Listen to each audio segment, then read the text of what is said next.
Okay, you ready, AP? Ready when you are. Let's lay this baby down. Lofty, you on the guitar, mate? You right to go? Yep, standing by. Bertie, you on the bass? Yep, ready to go. All right, here we go then. 1, 2, 3, 4.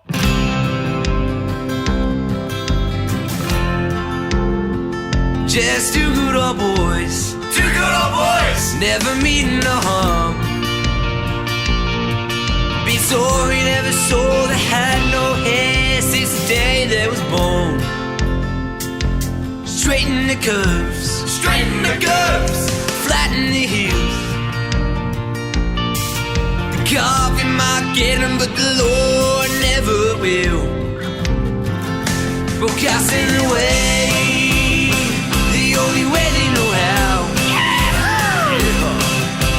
With a little more mojo than the Lord will allow.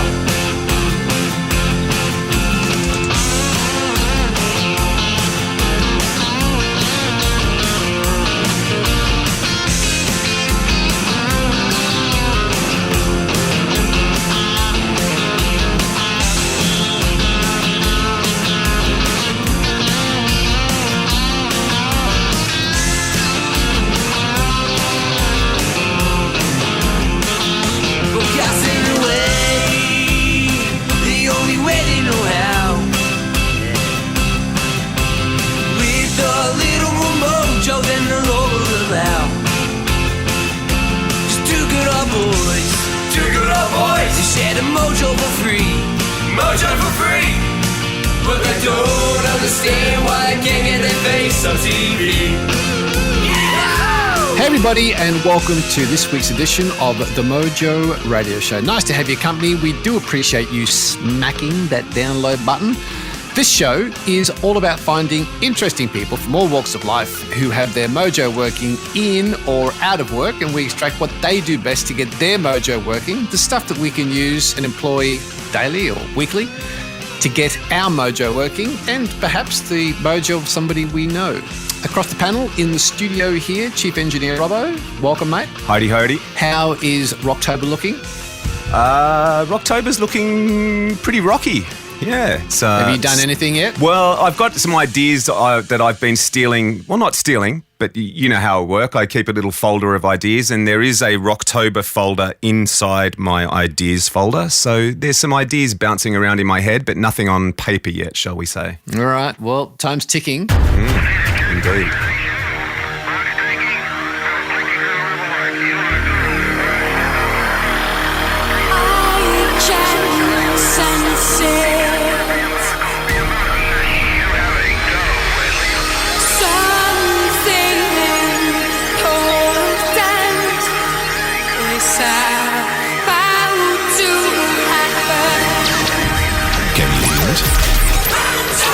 It's coming. Rocktober.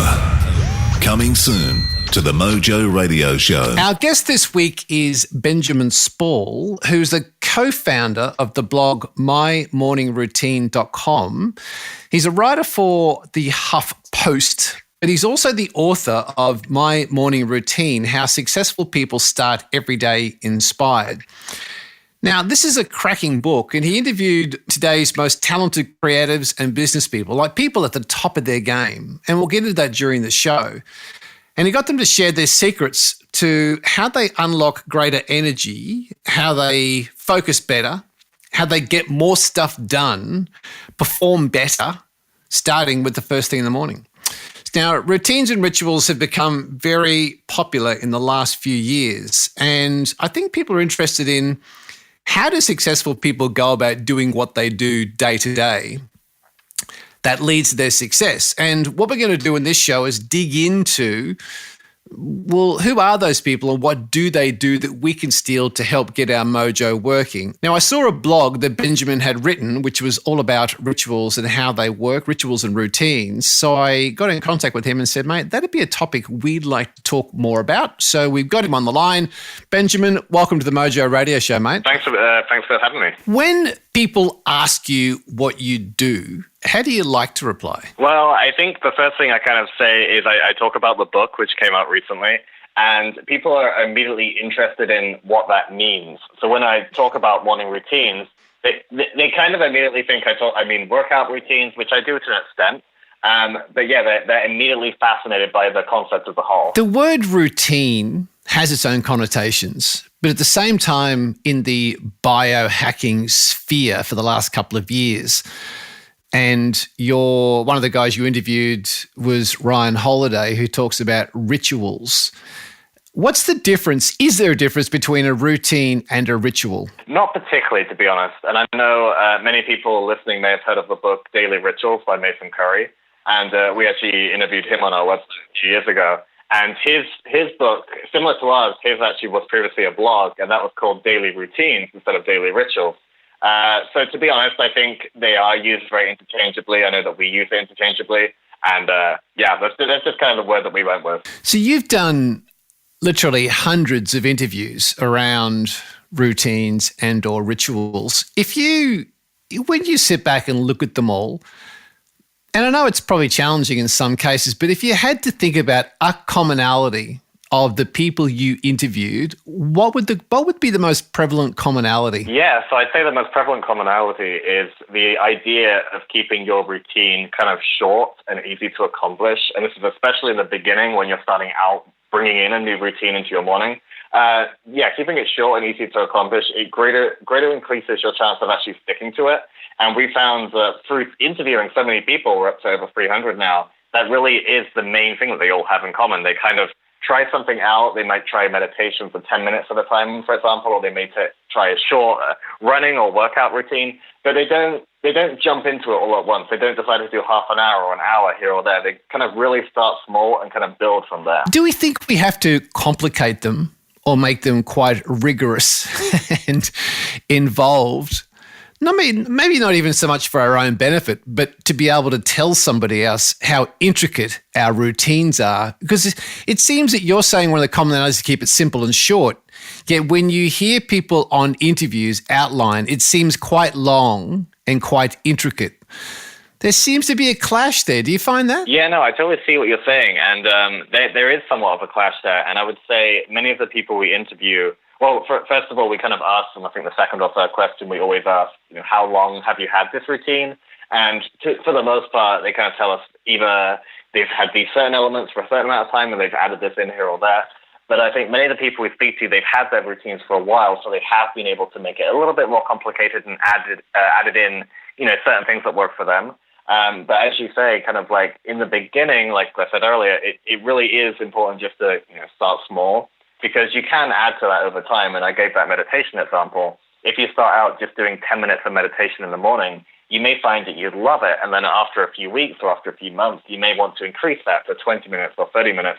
But you may just not enjoy it at all. You may just want to drop it out of your routine. I think over time, as you get more used to it, and this includes, getting enough sleep, getting up early enough, but as you get used to sticking to your routine, you can kind of make it a little bit more complicated, maybe a little bit more personal. But in the beginning, definitely, starting out small, that's the most important thing. It's a funny thing. We had Ryan Munsey on the show a couple of months ago, and we very briefly talked about rituals. And one of the things that I'd heard him talk about, and he does the Better Human Project podcast, and is very much into, let's call it biohacking or improving our performance and productivity. And he had put out a book. But one of the comments he made is he actually changed his morning rituals in order to accommodate being able to write his book. Yet you just said that a lot of people have these routines that have been set for quite a while.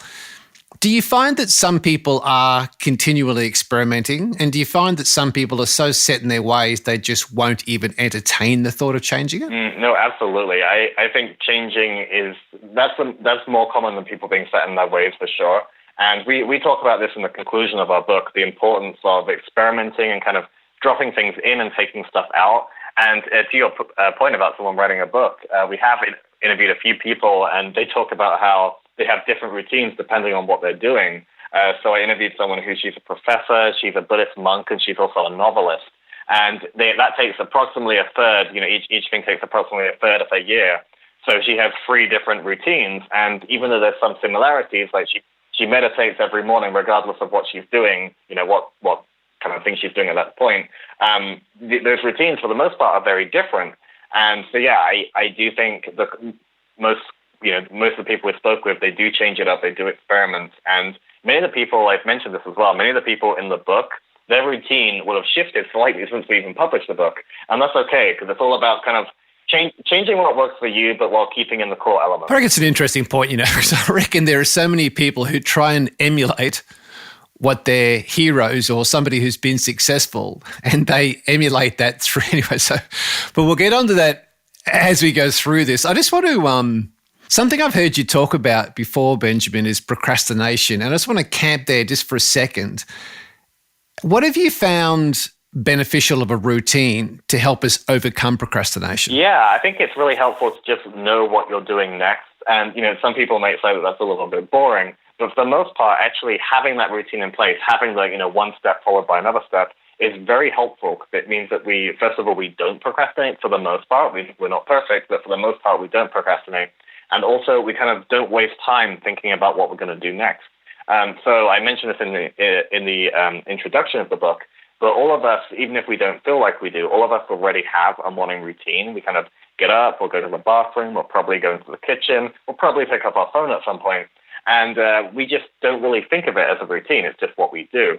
So actually having that in place, and especially in the beginning, even writing it down, like putting it on a Post-it note, put it on something where you could see it every day, so you're just reminded, you'll quickly remember what you're doing, but in the beginning it helps to remind yourself. And it does help with procrastination. And nobody's perfect. You might pick up your phone and go on Instagram for much longer than you planned. But it does help to actually just get that out there in the big. Since you and I spoke about coming on the show, I finished a book called The Big Thing, and the author was Phyllis Corky, I think it's pronounced. And it's a very interesting book because the big thing is about getting out of your head an idea, whether it be a writing or an event or something you're planning. But it's about her journey through procrastination and laziness to not complete the big thing, whatever that may be. And she talks about her routine as being a trigger. And one of the things she wrote about was coffee, and that coffee each day was her trigger to start to get the words on paper. So she goes through her little ritual of making coffee, sitting down in her room. And it was very interesting that when I read that and then had heard you talk, it seems like having little triggers like that were a way to get through the procrastination. Is that something you found as a commonality in these routines? Yeah, that's exactly right. And it's very common with writers or anyone who kind of does something relatively creative in the morning. It doesn't have to be coffee, of course, but it can be anything that you do every single day. And especially if it's kind of nurturing, it's kind of, a nice feeling, in this case of sitting down with a cup of coffee. And it really does. It kind of gets you in the mindset of what you're supposed to be doing. And I find this very helpful for myself. For example, every night when I finish my work, I completely shut down my computer. I don't just close the lid, make sure it's completely shut down. So the next morning, I know that when I open my computer and then actually have to press the on button, it's like the beginning of my work day. It's kind of a very relaxing way to begin. And, that could be different for anyone, but actually having that time really kind of, it brings the day back around, and it's like you're starting all over again. It's really interesting. We love our coffee here in the studio, and I just want to camp there just for a second. And whether it be coffee, tea, turning on your computer, I think there's something really nice about this. I read a story about Proust, who was a famous author, and I think a lot of people would have heard the word Proust or made reference to it. And with his writing, he even found that the way of the type and making of coffee was important as a trigger for him to create. And he'd written hundreds of books, and he had a housekeeper who had to go and buy a certain type of coffee from a specific shop. It had to be packed the right way into the group head, and water had to drop through very slowly, drop by drop, just the way he wanted it. If it wasn't, then he couldn't create. Did you find examples of people who had very specifics? And I relate it back to perhaps the way you turn on your computer. The thing I like about when you hear these routines and rituals is sometimes they get very granular, very specific. Yet many things you talked about were very generalized. Where does that sit? What did you find? Did you find examples of very granular things, very specific like that were triggers? Yeah, there are a few. I don't think there's anything as granular as the example you gave, but there have been that was pretty granular. But I think for the most part, as you go through the book, it's more general and it's kind of easier. Like I say, the coffee or the opening of the computer is much easier. We did interview a few people, and one off the top of my head is Dave Asprey, who is the creator of Bulletproof Coffee. Ironically, a coffee again. But he talks in very granular terms about kind of everything he does. He's kind of all over the shop. He has all his different travel routines. But his routine is very granular. I think it's in the travel section of our chapter of our book. But for the most part, most of the people are giving kind of easier answers, kind of things that a little bit, anyone can kind of do. But yeah, there's people being granular in other ways, but I think for the most part, they make it easy. I mean, Dave Asprey also takes 150 different tablets a day, so which leads me on to... That was surprising, yeah. So I think he builds his brand on that sort of stuff. But having said that, Benjamin, can they also be unhealthy? Because I hear that and I think it's a badge of honor for him, the way he does all these, biohacking things. Did you find that it could be also unhealthy with productivity or health or the mental approach to stuff? We get so caught up in it that if we don't have our routine, our day goes to pack. I mean, yeah, no, for sure. We actually have this question that we ask everybody. It's one of the last questions, and it says, "What do you do if you fail to follow your morning routine?" And for the most part, and definitely in the book, and for the most part on our website as well, the answers to this question are very they're heartening. They're kind of like people will say they don't worry too much. They just make sure they get back to it the next day. And that's the best answer in our view, because many people, they feel like if they're doing something every single day and then they miss a day or they mess up, they kind of drop it. They'll drop it for a week, they'll drop it for a month, or they may not come back to it at all. But what many of the most successful people we spoke with, and like we later suggested as well, is just if you do miss a day or if you miss 2 days, and it could be, it could be an early work meeting, it could be anything that's outside of your control. Don't worry about it. Just get back to it the next day. Don't see it as a failure, that one missed day. And we think that is the most important part to actually helping you stick to your routine, because you may have a missed day, but, in a year's time, you're not going to remember that missed day. You'll just know that you're keeping up with your routine. Since doing the book, which has been super successful, do you also find that people who go, because it's being talked about and being seen as a trend, that they will want to do the opposite? Not really. We definitely have, some snarky articles every now and then, because it is a little bit of a trend. When we started our website 5.5 years ago, morning routines were barely being spoken about at all. So, we started out, we got the domain, and it was kind of funny now that, 5.5 years later, it really is such a big thing, and there's always articles on it. So we do sometimes get, sometimes a snarky review where like they'll actually say a lot of nice things and then they'll joke about it as well. But no, we not really had people say that. I do think it's one of those things where if you're in this space, if you're in kind of this productivity space online, it really is something that everyone knows about. And, some people may tire of it slightly. But the audience for people who aren't in this space, who haven't even thought of the idea of a morning routine is still enormous. And just the idea that, you could spend, just 10 minutes meditating or just working out or doing something in the morning to make the rest of your day that much nicer is something that many people haven't even thought about yet. So I still think it's very helpful for them. Who was the person you interviewed or have had exposure to where you saw the routine and went, oh man, that's really cool. I really like that. Was there someone who comes to mind where you went, you kind of really liked it? Yeah, I guess there's been quite a lot. I mean, off the top of my head, we interviewed Bill McNabb, who was the then CEO and current chairman of the Vanguard Group here in the US. And his routine is actually very simple, but I like that he says that in the morning he'll get to work early, but then between 6 and 7:30 a.m., he'll just kind of sit and like just prepare his thoughts, and like he won't actually do work per se, and he definitely won't check email, but he'll kind of use that time to like think bigger picture. And I really like that, because I think, spending time thinking bigger picture is something that many of us we keep pushing back. We like don't ever get around to it. And it's something that maybe once every few months we'll sit down for an hour in the afternoon and we may think about it. But the idea that someone who's, at the top of his game running this enormous investment firm spends an hour and a half every morning doing that, I thought that was very powerful. And there's a bunch of other people for sure. Like we interviewed Stanley McChrystal, who's the U.S. Army general here. And his is like very different to mine. His is just insane. He like still gets up at 4 a.m. and works out.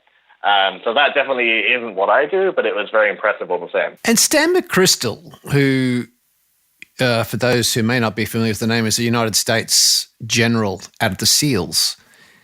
He even has a very specific workout routine, doesn't he? So when you hear him talk about what he does each morning before and at the gym, his routine is very specific about the exercises and the number of exercises and the time.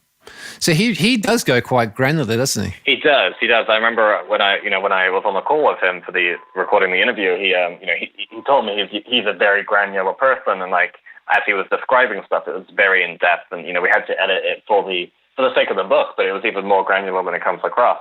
And what was interesting is he said because he was head of the army in Iraq and Afghanistan in around 2010, around that time. And while he was in each of those countries, he would stick to this routine. It may have to happen at a different time because he was often kind of doing the night shift, so that him and his men were working overnight, and then he'd get to bed at 6 a.m. and get up at about midday or something like that. But he would still do that routine, and even in that environment where they didn't have as much of what they needed, he would stick to it. And now that he's out of the army, he does the same thing. And as you say, it's incredibly granular, it's incredibly precise, and I feel that you don't need to be as precise as some of the people in the book are, but definitely not to start out in the beginning. But if you can get there eventually, then good for you. That's pretty impressive. You interviewed Biz Stone, who is one of the guys who created Twitter. When you think about his routines or rituals, what comes to mind that you thought was important? Yeah, no, I love Biz's routine, because I've actually heard previously that he's one of the nicest guys in Silicon Valley, they say. And he really was. He was incredibly nice to agree to the interview to begin with. But then as you read his routine in the book, it's just nice. The time he spends in the morning with his son just playing. They play Lego, they play Minecraft. They kind of just sit down and have that time together. And he had this great quote, which I think made it onto. Did it make it onto the back of the book? No, it's not on the back of the book, but it's at the end of his routine, where he mentions how it's nice that he can have that time playing with his son in the morning before he has to then go and be an executive. And I just thought that was very important. And like his wife works as well, so they kind of they divvy up the childcare. But it was nice. It was nice hearing that. It was nice getting a very down to earth routine from somebody who is so high up in a well known company. It's a good learning, isn't it? Because I think a lot of executives think that everything has to go into work, and we talk about how important that our family is or friends are to us. But when you actually get down to how much time is being allocated and or intention, quite often it gets forgotten, yet we'll say it's the most important things. It's really refreshing, isn't it, to see somebody who is really, it's a game changer in terms of social and communication and media, in terms of Twitter. But that's really is something pretty special to think that he actually does create a routine around that. It's important to him, and he actually does it. It is special, and we have a whole chapter on parents in the book, and this is where his routine is. And it's specifically looking at parents of young children. And we do make the point that, neither myself or Michael are parents, but we interview a bunch of parents of young children, and we make the point that not everyone can do this. Not everyone has the facilities, not everybody has the money, not everybody has the time to be able to have a great morning routine in the morning. And we also try to make the point that parents of young kids, they really, even though we'd like to say you really can't have as easy as of a morning routine as people who don't have young kids. But you can try, and you can try and make it better. And there's different ways to incorporate your child into that. And obviously, for example, kids really thrive on routine, and even if it doesn't look like they're thriving, it's definitely good for them. So actually, helping to bring them into your routine in some way is a great way to help them. I was interested to know about Ryan Holiday, who I know you spoke about the writing process and the creative process with Ryan, and he, being a student of the Stoics and an author of Ego is the Enemy and The Obstacle is the Way, and being very successful with his background and interest in Stoicism and ego and performance. What was the findings you found? What did you find with how he approached his routines and rituals that was of interest to you? Yeah, Ryan's was interesting. So Ryan, we actually interviewed him in 2015, so 3 years ago. And then we interviewed him again for the book to kind of, because in between then, him and his wife had had a kid. So we kind of wanted to add that different element to it. But Ryan's, I think his was just very much about the work. His was very much about making sure that he gets his writing done in the morning. Because it did say this in the back of the book, he mentions that after a productive morning in which I accomplish my big things, the rest of the day can be played by ear. And I think that's such a great quote because he's making the point that he knows that he's most productive in the morning. And he doesn't get up crazy early. He gets up at 8 a.m., which by many standards is kind of late. But he gets up and if he showers or he does some workout, he plays with his kid, and then he gets to work. He starts writing. And he usually says he gets that done by midday. And then anything else he does, he might do interviews, he'll sift through emails. But for the most part, what his main core focus of the work that he needed to do was done first thing in the morning. Do you think having that set routine and or rituals around it, is that, from your experience of all the interviews you've done, is that part of the secret to planning and executing during your day? I really think it is. And, after having this website for 5.5 years, and we really we hear a lot of the same ideas over and over again. And many of those, of course, made it into our book. I really do think it is. And I really, writers and authors, they always speak about how you write a book by just doing a small chunk every single day and eventually it becomes a book. And that's the same with any kind of feat you need to get over. If you're working out, do it every single day or every other day and kind of get that frame that you need. And yeah, for sure, you kind of having a routine really allows you to just keep at it every single day. And it's not pretty always. And as I said, sometimes you'll miss a day, but as long as you just get back to it as soon as you can, that's really the key. And we really can't work in these short bursts and then relax for a long time. You really kind of just do need to keep at it. There are loads of people in the book that I have heard of and are quite fascinated by, and some we've interviewed on the show, which has been pretty a real privilege. One that really stood out was Marie Kondo. Now, Marie Kondo wrote a book, for those who may not have read it, called The Life-Changing Magic of Tidying. And we have spoken about the book on the show before, and it is a world bestseller, and it will rock your world once you understand how tidying fits in. But, even the title and stuff, it kind of, I don't know, it's not the first book you'd pick up in the library. However, it's been super successful and has changed people's lives. This little Japanese lady who wrote this book about tidying your home. What were the rituals or routines? I'm quite fascinated. What did you learn about how Marie Kondo approaches routines? She was actually interesting. She was the only person whose routine was translated. She doesn't speak English, so she was the only one. But no, interestingly, she did note that when she leaves the house in the morning, she has to make sure that the entire house has been cleaned. So I thought that was kind of funny. But no, she just is very simple. She talks about, she works out a little bit, she'll meditate a little bit, and she'll just have breakfast with her kid and her husband. But yeah, that's kind of off the top of my head all I can remember. It was incredibly simple. That, to be honest, it was just kind of great to be able to interview her. And I agree about the book. I've not entirely read it. I've started reading it, but I know that my wife has read it, and our house is slightly tidier as a result, so that's good. Well, I think the timing of when, and my wife read it and handed it to me, I thought the timing of the book coincided with the whole minimalism movement and the simplicity and tiny homes and having less stuff that brings you more joy.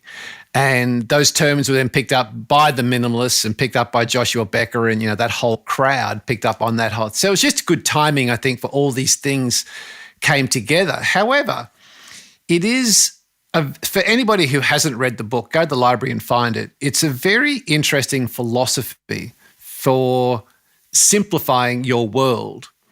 And I don't know, it just seemed to tie in really nicely with what you guys are talking about in terms of simplifying your morning or evening. So there must be some commonalities between the trend of, minimalism meets tidying, meets simplicity, tiny homes. Those things must all be tying together for you guys. Yeah, no, I think so. And yeah, what I know about Marie's book, it's definitely like the philosophy, like you said, it's kind of believing that items have kind of served you well and now you can get rid of them. And yeah, the philosophy behind our book is more not like this is a routine that you should follow. And occasionally we'll have people say, you can't tell us what to do. And we're like, we're not telling you what to do. We're telling you to just keep it short, keep it easy, and try these different things. But just keep it simple. And that's kind of the philosophy we've gone with. And there are similar books. There's definitely articles, 2 hours, where people talk about, you have to get up at 5 a.m., you have to do this, you have to work out. And, that's not what we're about at all. We definitely have a message. We definitely experiment. We definitely say that you should experiment. But we're not telling you that you have to do anything because, we don't want to be those people. We kind of want you to get from it what you can, but really just kind of enjoy the process of going through it. You've mentioned people having food as part of their rituals or routines, either beginning or end of the day or through the day. Have you found that food occasions actually do form a big part of routines? Yeah, I guess a lot of people, we always ask people kind of what they have for breakfast. And that's kind of just, it's not the most fascinating answer, but it's kind of just interesting for us. And a lot of, it's more for our own enjoyment. But a lot of it is based around, especially when people are kind of working out in the morning, then it's kind of more interesting to hear what people are having, what people are preparing. But yeah, regardless of working out, a lot of the morning routines kind of mention having breakfast with the family. And, that's what I do, for example. I kind of, I say this often, but I keep my phone in the kitchen overnight, so I'm not checking it in the morning. And then I make breakfast for me and my wife, and I don't check my phone during this time if I can help it. If I have a morning meeting or call, I may have to check just to confirm nothing has changed. But if I don't check my phone, it's kind of this nicer experience, and then I can sit down and have breakfast with my wife. And it's kind of this calm time that, it's great to have that time. It's great to have that time without having any emails kind of swirling around in the back of your mind. So yeah, breakfast and, that time with your family is definitely mentioned a lot in our routine. When I hear you talk about that, it makes me think that it's like helping you create a discipline, that it's okay to have time with like Biz with his son or Marie Kondo with her family. It's okay because it's in my routine, it's in my ritual. And I just want to finish up asking you about whether you've discovered that routines help us with our willpower, because obviously willpower is something that a lot of people struggle with. And there was a book called Willpower by John Tierney, and he wrote that we have a finite amount of willpower and that becomes depleted as we use it. You use the same stock of willpower in all manner of tasks. So I'm wondering whether you have observed, heard, or believe that routines, even small ones that we've written about in the book, have you found that they help to create more discipline and or willpower? What's your thought? Yeah, that's interesting. And now I think about it, I'm not even sure if the word willpower even comes up even once in our book, and that could be a good advertisement for routines there, because having a morning routine it doesn't take away the need for willpower, but it kind of helps you because you're going from one thing to the next and you know what you're doing. And this is one of the reasons that we decided to do morning routines way back in the day when we started our website, is just because this time in the morning, you already have, I guess you could say the willpower example, you already have kind of this energy, and it's easy to get going with something. Every single morning we start again. And, many of us, including myself, we're very tired by the end of the day, by 5, 6 p.m., definitely by 10 p.m. We're incredibly tired. We've had a long day. And then so the next morning, regardless of when we get up, we kind of have that energy again. So that's why we want it to be, we want it to be my morning routine, not my evening routine. We do have a chapter on evening routines, but it's definitely less in depth than morning routine. But yeah, we speak in the book about decision fatigue, which is when you have to make too many decisions throughout the day. You either end up struggling to make any more decisions, or you just take the easy option. You just make bad decisions. And one way to get around that, we mentioned, is if something is not particularly important, like deciding what clothes you want to wear the next day, do that in the evening. So you may still struggle with it, but it doesn't matter. So then in the morning, you don't have to make that decision, and you kind of have, one less decision to make first thing. And it's a great way to kind of just keep that energy intact for a little bit longer. So I don't know if that all relates into willpower. I would imagine it does, ever so slightly. But yeah, no, it's an interesting point. Well, what occurs to me hearing you say that is that if I have it as part of my morning routine to have breakfast with my kids, then it's okay because it's part of my morning routine. If I meditate every morning and I allocate that 20 minutes, well, that's because it's my morning routine. It almost gives you permission to say, well, it's my morning routine. That's what I do. I go for a walk, as opposed to having that guilty thing where it's unplanned. And then you can always find a justification to do something else. In the same way, I guess we talked about earlier in the show that when I go to the movies, I have a choc top. Or when I'm at the footy, I have a pie. Or when I do this, then I have to. When I'm with friends, I have to have a drink. So I guess it kind of, the routine can work in a positive in that the environment can create a good habit or the environment create a negative habit. And I just think that routine thing just helps with the willpower because it's almost like a justification in your mind. Yeah, no, that's a great point. Both the morning examples and the other examples, it's a great point how having that routine and knowing that you have that routine kind of means that you don't need to decide, can I do this? Because it's kind of already like set in stone, as it were. So yeah, no, I think that's great. And that kind of goes back to the example of, when you're starting out with a new routine, writing it down just so you remember it and maybe you can either justify it to yourself. Over time, you won't need that. You go from one element seamlessly knowing what you're doing. But no, I think that's a great point. I think we've cracked the code, Benjamin. I think we've cracked the code on routines. This has been very interesting. I really like the work you guys are doing. I think it's terrific. For those who want to follow up and get more, and there is loads more to get of you two, the book, the website and so on, where is the best repository? Where's the best place to send people to get more of Benjamin?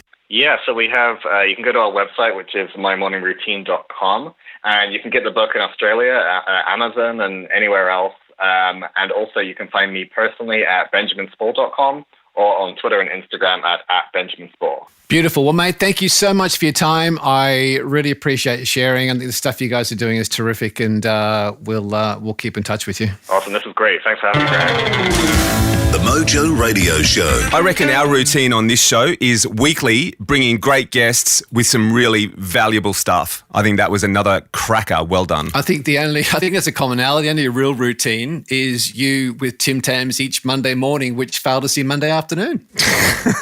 Well, true. Anyway, he was a cracker. It's a really good topic. It's very, very valuable. One thing I would say is that take what Benjamin said is don't try and copy somebody else's routine or ritual.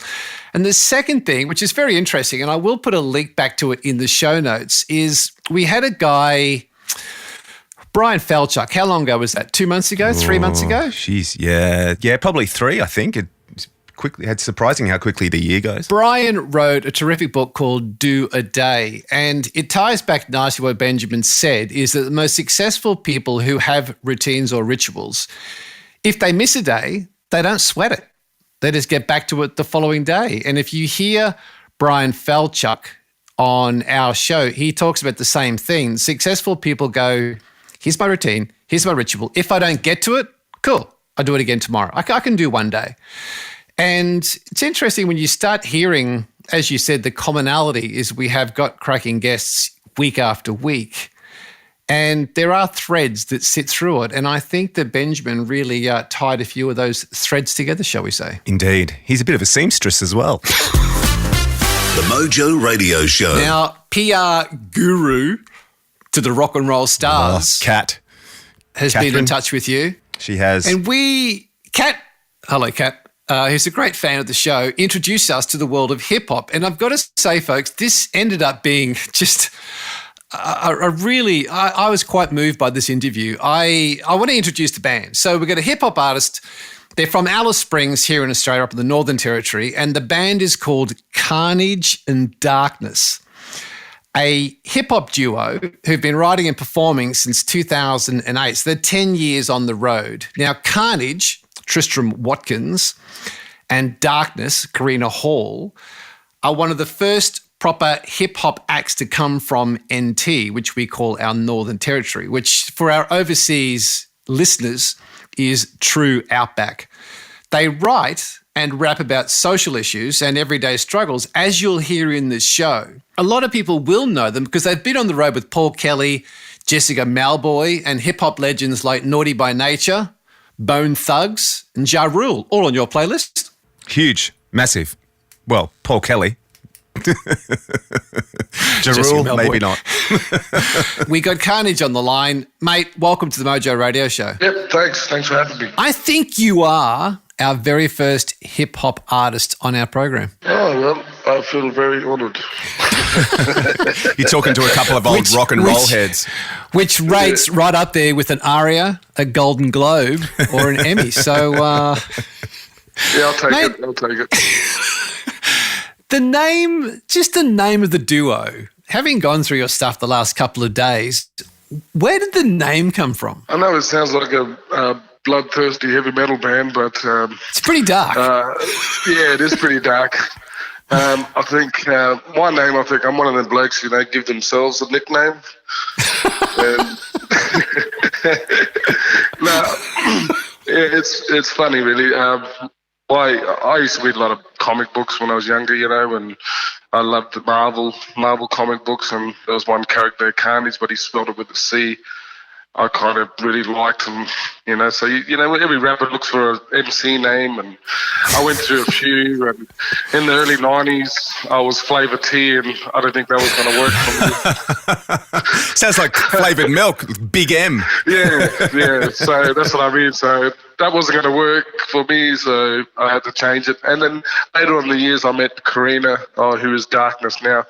And since she was young, she was like the little black baby in the family. So her old aunties and grandmothers called her Darkness as a nickname. So, yeah, so she had that name already. So, so I thought, we put it together. It's very cool, mate. I got to say, how did you guys come to be together? Because I know you hail from Alice Springs, but how did you get together with, let's say, Darkness? How did you get together? How did Carnage get together with Darkness? Well, in Alice Springs, the music scene wasn't going too great, so then I moved down south and I went to university there, and I was doing a lot of music there and stuff, but I just met her just out and about, because a lot of the events, there's a lot of Aboriginal events they have there, and I just met her out, and she didn't really know I was doing music or anything, and then after, she came watching my shows and then watching what I do, and then one night we did a big night, and it's on DVD actually. There's one it's called Black Night. It's like a youth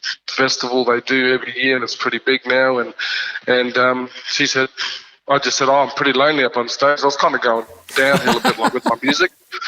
And then she said, I know all your songs. I'll jump up with you. And I was like, really? Oh, okay. So I said, okay, do it then. And then I said, I'll take some verses out. Can you write something? And then, you see the DVD, and it's her first time ever, and you would not think, and then ever since then she just kind of drove everything upwards, when you get that someone just fresh and that passion and love for something, it just drives, because I've been doing it since, 93, and she just kind of lifted me again. It's interesting, Tristram, because Robbo and I grew up through Triple M, and in the back in the day, there were a lot of pub gigs, and if you had a guitar, an amp, a drum kit, you could set up in the corner of a pub somewhere. It was a very big pub scene, and then it's kind of died out a little bit, but I think the live music scene is probably going through a little bit of a rejuvenation. For hip-hop artists, I don't know, it just seems a bit different. Is there a hip-hop scene? How does someone like you get exposed in a live scene? Is there a live venue, or is there a lot of places where a hip hop artist for you guys can play? Yeah, I think I find it's much easier for hip hop artists, because all you need is a laptop or an iPod these days, and then if you've got a good system, you set through, but it's always good to have a DJ, but it's easy just to set up, and there's a lot of places around Alice now that are kind of having that, but now I've kind of put together a drummer now and a keyboard player, so I'm trying to get that live kind of feeling back into things, just a more stage presence and that, but it's much easier these days when you just have a DJ. And sometimes my DJ, I had DJs interstate, So when I do shows in Alice, I don't have my DJ. So I usually just have I'll find someone else who's a DJ here, or I just play straight off my laptop, And it's not very ideal, but, if you got to do what you got to do at the time, But now I'm putting a drummer together and a keyboard player, and we're in the process of writing new stuff, and getting them to play the old stuff. So, trying to get some more kind of stage presence now. Gary's asking, because he's interested in becoming a DJ, he's actually named himself DJ Cowboy.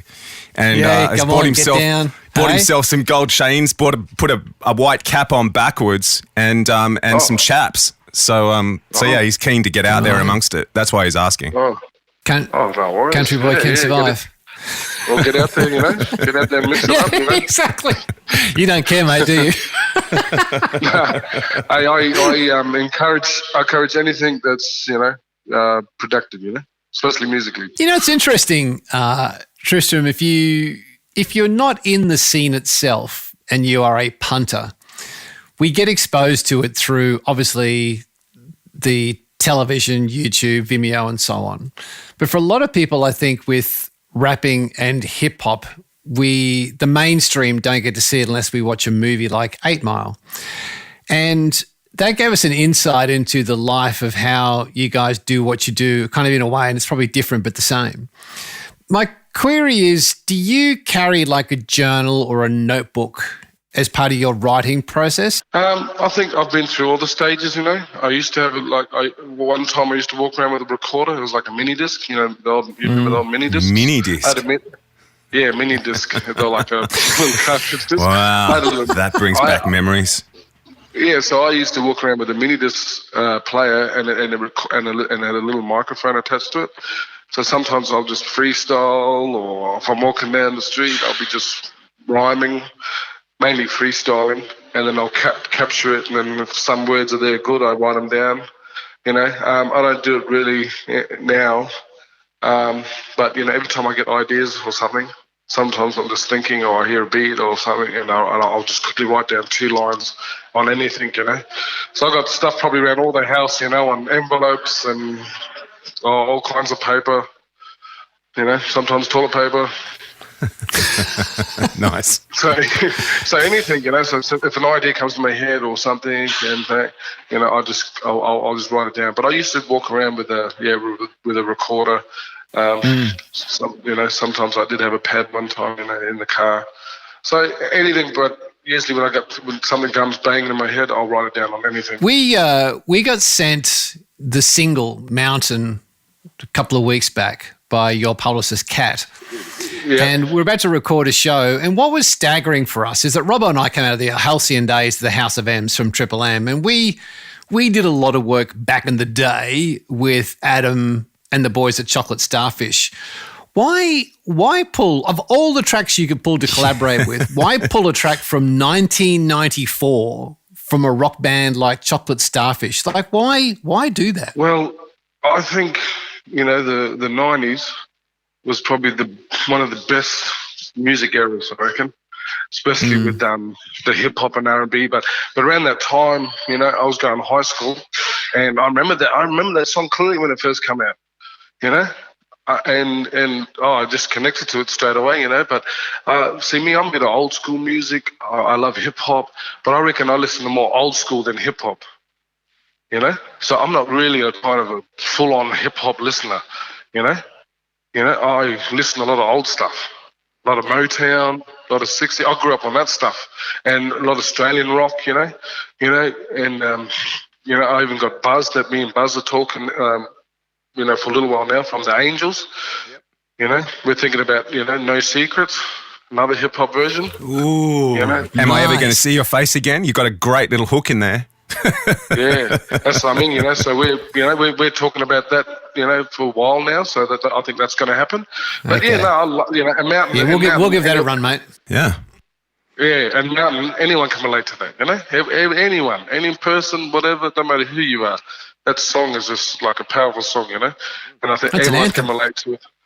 That's what I mean, Well, Buzz is a good friend of the show, mate. He's been on here a couple of times, so make sure you tell him we said g'day. Oh, yeah, he's a deadly fella, that bloke. Deadly fella. Hey, mate, just to wrap this up, just tell me, I read that the lyrics to Mountain actually is something you related to, either you and Darkness. What was it about the actual lyric and your own backstory that related so much to you guys? Well, same thing again. Coming from a small town and that, I remember in the high school trying to do hip hop and trying to do show. Like, this is a small place, and there's a lot of communities around here, and I think I kind of introduced kind of rap hip hop to a lot of these kids in the remote communities, never heard it, because they're just kind of brainwashed into country and reggae, but just people just looking at you, laughing at you, kind of saying like, well, what are you trying to be, What are you trying to do? But I just kept doing what I'm doing, And I said, I don't let no one bother me, I enjoy what I do, and I try to do it, So that mountain, like how people want you to be something else, like expect you to be something else, or be just like everyone else. And then, me, I was like, nah, it's too boring for me, I need to do something, and I need to express myself. You know what I mean? And it's a little town, and I'm still going now, and that's how that song kind of relates, People trying to sometimes put you down or laugh at you, and because they're just too scared to open up for themselves, or just want to be another sheep. Some gold in there, Gary. Do you know, it is, Robbo, and I think there's a lot to that, Tristram. Or can I call you? Am I down enough to call you Carnage? No. Yeah. Of course. Am I street enough? Yeah. Oh, you're a DJ now, aren't you? Yeah, that's right. DJ Cowboy. Waka waka. That's his new name. Yeah, DJ Cowboy. Well, you see? Yeah. Okay, come on. Hanging with my bros here. Do you know that is quite a thing to say, that you are from a small town in NT and you've got a community that obviously is something that is so important to you guys. You get a community saying, what are you doing? Why are you wasting your time? Mm-hmm. Don't do that. Do this. Yet you've got the backbone to keep going and have a crack. And now you're finding success. And I think the stuff you're doing, there's some really, really cool stuff that you guys are doing, and it sounds like more stuff to come.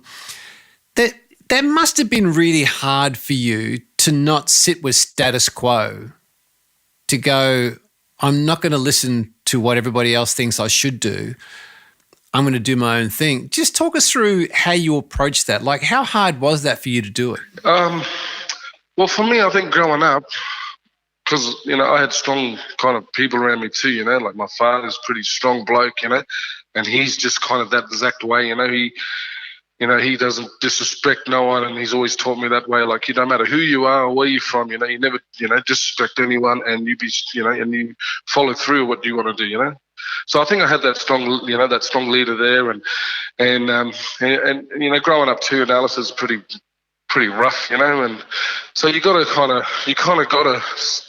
stand up, and I think this place will make you like you can fall or you can rise, you got to be one of the two, you can't be kind of in the middle, or hide away. So yeah, I just knew that from the beginning, and people knew what I was like, like I got that perception already that like, no one can tell me, like no one did it to my face kind of thing, Yeah. I just heard, people saying, oh, they're laughing at you or whatever, But, but it didn't bother me one bit, So I think when you got that strong leaders around you, and that's why a lot of these other mob, I try to help and be a role model, because some of them don't have that. And some of them are just scared because they didn't have that, So I think I'm just lucky I had a, strong family, especially strong father. And I kind of just had to go off that, and from the beginning, I stood strong, And are you now, is part of your own resilience and grit coming from you standing strong to encourage other kids from your community, from Alice, to pursue their own dreams, whatever they may be? I mean, is that part of the driver for you guys when you go through the hard times on the road or get knockbacks? I mean, is that part of your DNA of where you came from and you wanting to inspire other kids to pursue what they want to pursue? Yeah, my clear message all the time is this: do what you love, but keep at it, keep learning, keep finding other ways, networking, talking to people. Don't let, like I always say, I don't think about what's the song going to do or what my music going to do. Am I going to, reach that part or get a lot of money or what, I don't even think of that. That's just all the bonus parts of things of it. I keep doing what I'm doing because I love what I do. That's it. I love doing music. I love playing in front of people. If we get shows, down in Melbourne with Adam and that's great. That's all the bonus stuff. And that's what I try to keep. Because when kids come to see me, they're like, I can see they're already thinking like, I want video clips with, women and fast cars. And I'm like, not about that. No, I can see that, I can see that in their eyes. They're like, man, look, because they're, dressing up like gangsters. And I'm telling them, man, it's not about that, It's about a story. And if you love music and you want to make music, you want to create it, that's what it's all about. Once you get that, that's the love for music. Everything else, if that comes, that's all the bonuses. That's great, but don't try to look for that. Because you see a lot of people write songs for other people, and that's where they get it wrong. Because people go, I want to write what would people like? No, what do you like? Tell a story. What do you think? I write for myself. And if people like it, that's the bonus. I don't write for people. I write for myself. I write about me and my story and my people and anyone else who can relate to it and like it. That's great, but I don't write stuff for other people. There must be a lot of people liking it because you guys as a duo have supported Paul Kelly, iconic, Archie Rhodes, Jessica Malboy, hip-hop legends like Naughty by Nature, Bone Thugs, Ja Rule, and it's been rumoured that you're looking to get a gig supporting DJ Cowboy. So I think if things keep going the way you're planning them to go, Jesus. big fella, you're the sky's the limit. I mean, really, we'll talk. I regret opening my mouth now. I really do. It sounds good. Yeah. You want to be a cowboy, baby? Oh, God. Yeah, I can hear that kind of like country hip-hop mix. Yeah, you get that twang? You can hear it? Yeah. Yeah, I can hear it. If you walk in the studio next week and go, are you down with it, bro, Burt Whistle, I'm going to belt you. I'm heavily influenced by Kid Rock, so I'm going to grow a mullet because I couldn't grow a full Kid Rock, but I could grow a mullet. Or you can buy one of the cowboy hats with the corks hanging off it, and the mullet stuck to it. There you go. He's down. Hey, that could be sales. That's a sales thing there, man. You probably sell out. Good Lord. And instead of gold chains, he'd have jumper leads hanging around his neck. Oh. A hot wire. Yep. Hey. And then sometimes hook it up to the battery. Live on That's stage. it, brother. That's what's going to happen if he walks in dressed like that. Trust me. We're going hot. We're going hot. Real hot. Damn hot. Oh, God. Get off quickly. Tristram, it's been really a great delight chatting with you, mate. I really do like the stuff you're doing. And I think your backstory, which I really hadn't heard before, like I haven't heard anybody talk about the true backstory of what you went through to do what you do, coming from Alice for the two of you and stuff. And I think it's great, mate. Thank you for taking the time to catch up with us. We really appreciate it. Oh, yeah, no, thanks a lot. Yeah, it was really great. We interrupt this program to bring you a special bulletin. The Mojo Radio Show. Ladies and gentlemen, now. So after that interview, mate, Carnage sent me a quick email saying that he'd come up with a name for your hip-hop crew. Oh, no, what? It's Gazza Gaz and the Bar Bar Bunch. That's a very long title to put onto iTunes. Yeah, I think he was thinking about Marky Mark and the Funky Bunch or whatever he was called. But Gazza Gaz and the Bar Bar Bunch. That'll take up the whole bill. Hey, we're not going to give anything away, but we might have a little surprise from Carnage in Rocktober. We're not exactly sure yet, but there could be something in the works. The Mojo Radio Show. Since we recorded that interview, I have had this song on high repeat in my brain. It's such a catchy tune. Should we play out with a bit of Mountain from Carnage in Darkness? Definitely. We're out. Carnage in the darkness, chocolate starfish. Come on, check it out. Inflicting wrongs in the thoughtful rights.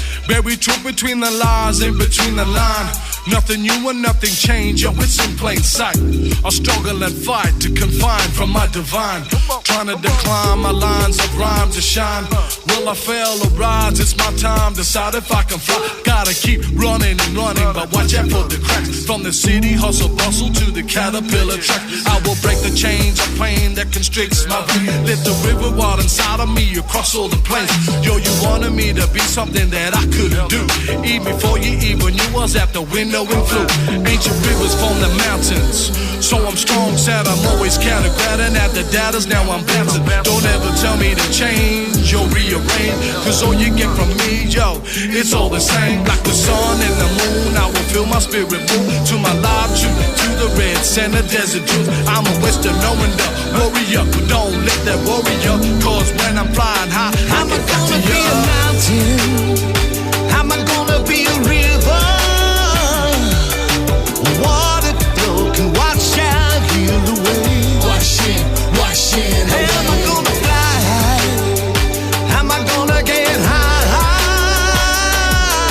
Where else am I gonna see what I want to see? Wash in away. Oh, this blood rushing through my veins. Voice of my people, a culture we are here to stay. Climb any mountain, be the best that you can. No going back, I make the right choice. What it takes to make it out on top. Most important thing in life, hold your head up high. It gets better in time. Another path you gotta find. My eyes leading the blind. Like I've seen before in my mind, like a flash flood. When it comes, my people stay strong. Every young super being, we all have a dream. Same as you and me, when my life can be extreme. Heavy breathing, touch the ceiling. My heart's a reaching. I don't know what the meaning. Or when I'm pleading with my demons, elders teaching. A healing is believing. A down the dark road, there's a light at the end. The tunnel unfolds. Behold, you can be the greatest. I'm looking up with the wind in my face. You know you made it. Yes, you know you made it. Am I gonna be a mountain? Am I gonna be a river? Water flow can wash out, heal the way. Wash in away. Am I gonna fly high? Am I gonna get high? Where else am I gonna see what I wanna see? Wash in away.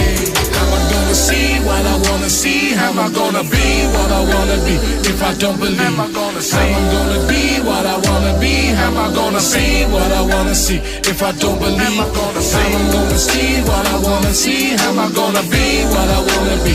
If I don't believe, am I gonna see? Am I gonna be what I wanna be? Am I gonna see what I wanna see? If I don't believe, am I gonna see?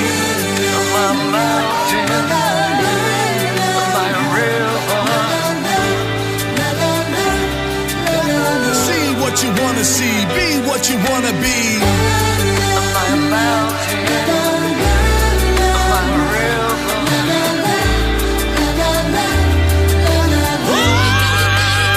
Am I gonna be a mountain? Am I gonna be a river?